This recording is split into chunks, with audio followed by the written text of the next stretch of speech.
श्री स्वामी समर्थ. नमस्कार मंडळी, स्वागत आहे तुमचे माझ्या यूट्यूब चॅनलवरती.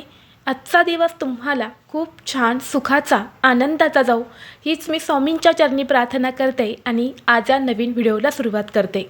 उद्या 2 एप्रिल वार गुरुवार आणि या दिवशी आलेली आहेत हनुमान जयंती. दरवर्षी चैत्र पौर्णिमेच्या दिवशी हनुमान जयंती ही साजरी केली जाते, कारण या पौर्णिमेच्या दिवशी भगवान हनुमानांचा जन्म झाला, म्हणून या दिवशी हनुमान जन्म उत्सव हा साजरा केला जातो. या चैत्र पौर्णिमेचा प्रारंभ 1 एप्रिलला सकाळी 7:06 होणार आहे आणि समाप्ती 2 एप्रिलला सकाळी 7:48 होणार आहे. आणि भगवान हनुमानांचा जन्म चैत्र पौर्णिमेला सकाळी सूर्योदयापूर्वी झाला होता, म्हणून ही हनुमान जयंती उद्या म्हणजेच गुरुवारी 2 एप्रिल रोजी साजरी केली जाणार आहे. हनुमान जयंती हा हिंदू पौराणिक कथांमधील सर्वात पूजनीय देवतांपैकी एक असलेल्या भगवान हनुमानाच्या जन्माचा दिवस आहे. संपूर्ण भारतात प्रचंड भक्तिभावाने साजरा होणारा हा पवित्र सण, पवित्र दिवस अढळ श्रद्धा, भक्ती, सामर्थ्य आणि निस्वार्थ सेवेचा पुरावा आहे. हा दिवस वचनबद्धतेची शक्ती व वाईटावर चांगल्याच्या विजयाचा उत्सव साजरा करण्याचा आहे. हनुमान जयंती म्हटल्यानंतर या दिवशी प्रत्येक घरामध्ये हनुमानाच्या मंदिरामध्ये हनुमान चालिसाचा पाठ जो आहे तर तो आवर्जून केला जातो. अनेक मंदिरे दिव्यांनी व उदबत्तीने उजळून निघतात, तेव्हा भक्त धैर्य रक्षणासाठी आशीर्वाद मागत असतात. आणि जेव्हा आपण या प्रसन्न वातावरणामध्ये काही प्रभावी उपाय करतो, तेव्हा त्या उपायांचा आपल्याला शीघ्र फळ प्राप्त होते. आणि चैत्र पौर्णिमा म्हणजेच हनुमान जयंतीचा दिवस म्हटल्यानंतर या दिवशी स्नानाला अनन्यसाधारण महत्त्व दिले जाते. या दिवशी अनेक जण पवित्र तीर्थक्षेत्री पवित्र गंगेवरती जाऊन स्नान करत असतात. यामुळे आपले शरीर, मन, आत्मा हा शुद्ध आणि पवित्र होतो. आपल्यामध्ये जे काही दोष आहेत तर ते संपूर्णपणे नष्ट होतात. परंतु या दिवशी प्रत्येकाला पवित्र तीर्थक्षेत्री जाऊन स्नान करणं शक्य होत नाही आणि म्हणूनच आपल्याला उद्या या चैत्र पौर्णिमेला म्हणजेच हनुमान जयंतीच्या दिवशी अंघोळीच्या पाण्यामध्ये एक वस्तू टाकायची आहेत. ही वस्तू टाकल्याने जीवनातील सर्व शत्रू नष्ट होतील.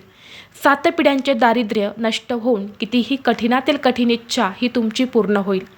तुम्हाला प्रत्येक कामात यश मिळेल. तर अशी कोणती वस्तू आहे जी तुम्हाला अंघोळीच्या पाण्यामध्ये टाकायची आहेत, हा उपाय कोणत्या वेळेत करायचा आहे याबद्दलची संपूर्ण माहिती या व्हिडिओमध्ये मी तुमच्यासोबत शेअर करणार आहे. त्यामुळे तुम्ही हा व्हिडिओ स्किप न करता शेवटपर्यंत नक्की पहा. चॅनलवरती नवीन असाल तर सबस्क्राईब करा आणि असेच माहितीपूर्व नवनवीन व्हिडिओ पाहण्यासाठी बेल आयकॉनलाही प्रेस करा, म्हणजे जेव्हा कधी मी नवीन व्हिडिओ अपलोड करेल त्याचं नोटिफिकेशन सर्वात अगोदर तुम्हाला भेटेल आणि तुम्ही एक पण व्हिडिओ मिस करणार नाही. तसेच हाई बटन देखील क्लिक करा. आज या व्हिडिओमध्ये मी तुम्हाला जो उपाय सांगणार आहे तर हा उपाय आपल्याला 2 एप्रिलला म्हणजेच गुरुवारी करायचा आहे. या दिवशी गंगा नदीत स्नान करून भगवान शिव, भगवान विष्णू, माता लक्ष्मी आणि भगवान हनुमानांची पूजा केली जाते. या दिवशी गंगा स्नान केल्याने अनेक जन्मामध्ये केलेली पापे ही नष्ट होतात, दुःख हे कमी होतात, सोबतच प्रखर पितृदोषापासून मुक्ती मिळते. आपल्या कामात येणारी सर्व अडचणी अडथळे हे देखील दूर होतात. परंतु आपल्या सर्वांनाच पवित्र गंगेवरती जाऊन स्नान करणं शक्य होत नाही. अशा वेळी तुम्ही घरच्या घरीच अंघोळीच्या पाण्यामध्ये काही वस्तू टाकून स्नान केले तर नक्कीच तुम्हाला पवित्र गंगेवरती स्नान केल्याचे पुण्य प्राप्त होते आणि आयुष्यातील सर्व अडचणी देखील दूर होतात. जेव्हा आपण ही वस्तू अंघोळीच्या पाण्यामध्ये टाकत असतो तेव्हा आपल्या आयुष्यातील सर्व अडचणी ह्या दूर होतात.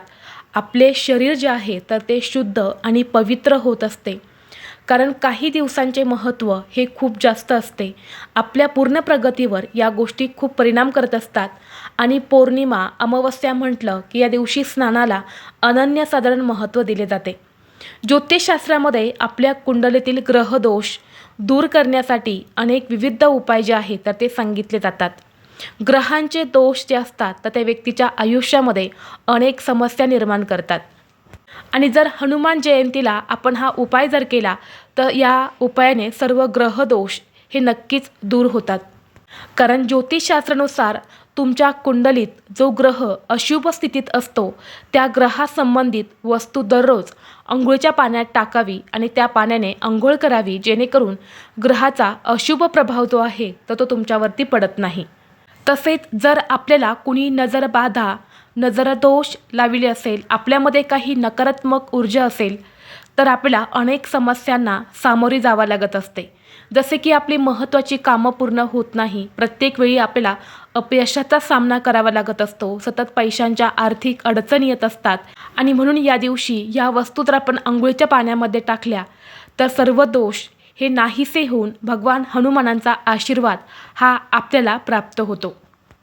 तसेच तुमच्या जीवनामध्ये एखादा शत्रू असेल, शत्रू हा गुपित असेल किंवा शत्रूचं नाव तुम्हाला माहीत आहे, शत्रू समोरून तुमच्यावरती वार करत आहे, समोरून तुम्हाला त्रास देत आहे, शत्रूमुळे तुमच्या प्रगतीमध्ये अडथळे येत असतील किंवा शत्रू गुपित आहे जो तुम्हाला गुप्त त्रास देत आहे, तुमच्या मागून तो तुमचं वाईट करण्याचा प्रयत्न करत असेल तर हा उपाय जो आहे तर तो शत्रू त्रास दूर करण्यासाठी खूप जास्त प्रभावी मानला जातो. कारण भगवान हनुमान हे संकट, विघ्न दूर करणारे देवता आहेत आणि म्हणून ही वस्तू अंघोळीच्या पाण्यात टाकल्याने हनुमानांच्या कृपेने आपल्या जीवनातील सर्व शत्रू जे आहेत तर ते नाहीसे होतात. तसेच आपली प्रत्येक इच्छा, मनोकामना जी आहे तर ती देखील पूर्ण होते. आता हा उपाय करण्यासाठी आपल्याला उद्या म्हणजेच गुरुवारी सकाळी लवकर उठायचं आहे.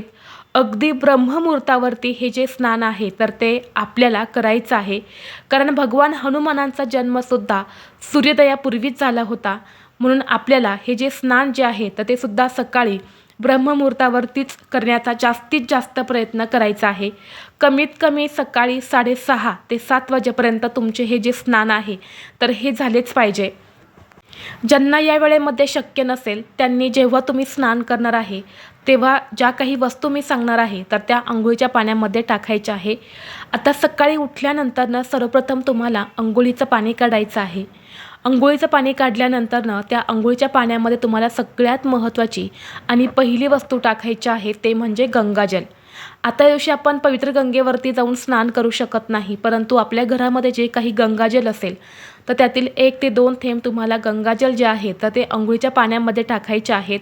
मग हे गंगाजल तुम्ही पवित्र गंगेमधून, नदीवरून आणलेलं असेल तर ते टाकलं तरीही चालेल किंवा तुमच्या घराजवळ जिथे कुठे पूजा साहित्य मिळते तिथे फक्त 25 रुपयांना गंगाजलची बॉटल मिळते, तिथून तुम्ही ते गंगाजल आणून ते टाकले तरीसुद्धा चालणार आहे.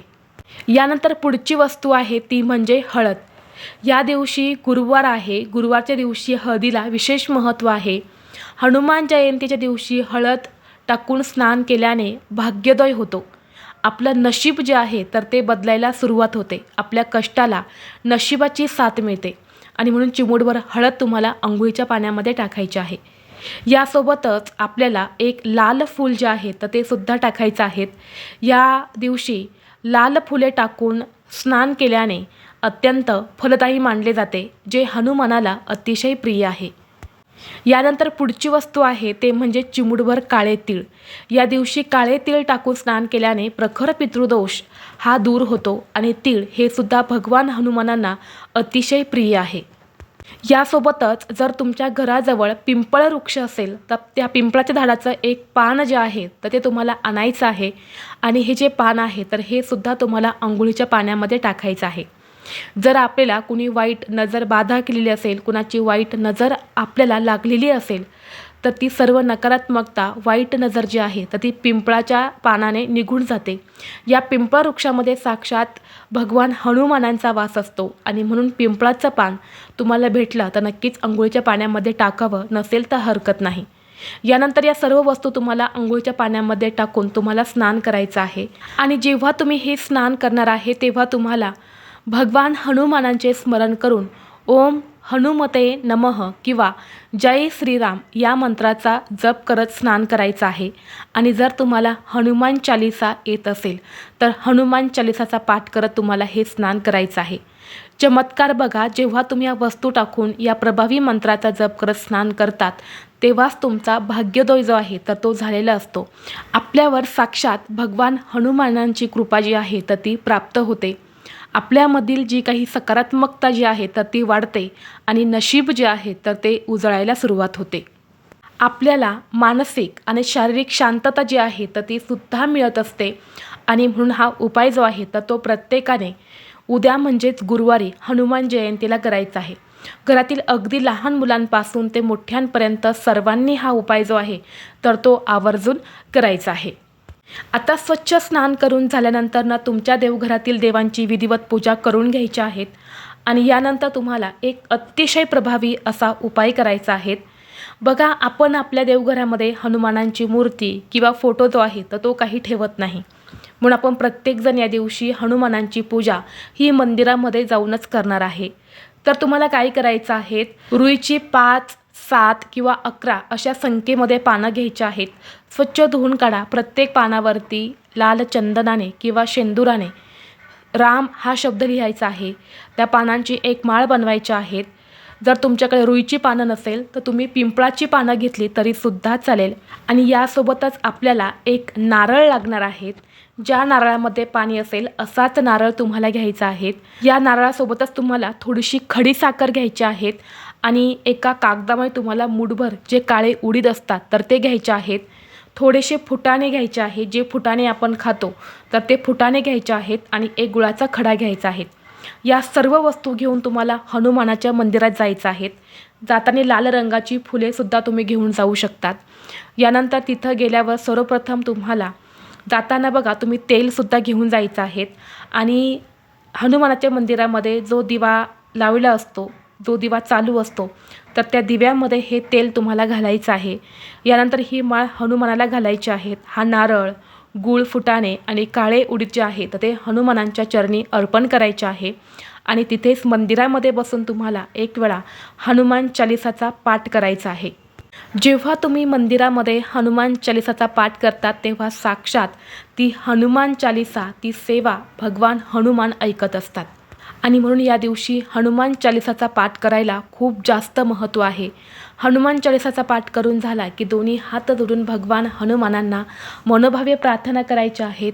तुमच्या जीवनात ज्या काही समस्या सुरू आहे, ज्या काही अडचणी आहे, जी काही दुःख आहे तर ती दूर होण्यासाठी प्रार्थना करा. ज्या काही इच्छा अपूर्ण आहे तर ती पूर्ण होण्यासाठी प्रार्थना करायची आहे. तर अशा पद्धतीने हा उपाय जो आहे तर तो आपल्याला उद्या हनुमान जयंतीला करायचा आहे. खूप जास्त प्रभावी उपाय आहेत, सात्विक उपाय आहेत. हे उपाय केल्याने तुमचे कोणते नुकसान होणार नाही, परंतु तुमचा फायदाच होणार आहे. तर ही अत्यंत महत्त्वाची माहिती मला तुमच्यापर्यंत शेअर करायची होती. व्हिडिओ तुम्हाला आवडला तर लाईक करा, चॅनलवरती नवीन असाल तर सबस्क्राईब करा आणि हा व्हिडिओ आपल्या मित्रपरिवारासोबत जास्तीत जास्त शेअर करा. चला तर मग भेटू असंच पुढल्या एका नवीन व्हिडिओमध्ये. तोपर्यंत सर्वांना श्री स्वामी समर्थ.